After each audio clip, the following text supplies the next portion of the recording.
তো আমরা এখন আমাদের গাড়ি নিয়ে আমাদের হোমস্টের দিকে যাচ্ছি, নিচের দিকে। এখন একটুখানি সন্ধ্যার দিক, তো যারা ট্যুরিস্ট আছে তারা সবাই গ্রামকে একটুখানি দেখার জন্য বেরিয়েছে। তো আমাদের আর দেখার কিছু নেই, দেখে নিয়েছি মোটামুটি। জায়গাটা হেবি সুন্দর, গ্রামটা। তো যাচ্ছি এখন আমাদের হোমস্টের দিকে মোটামুটি।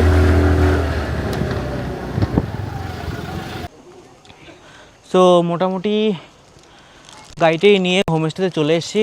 হোমস্টের ছাদে এসেছি, একটুখানি জামাকাপড় যেগুলো নাড়া ছিল প্রায় সবই শুকিয়ে গেছে, এগুলো নিতে হবে, নিয়ে ব্যাগের মধ্যে ভরতে হবে।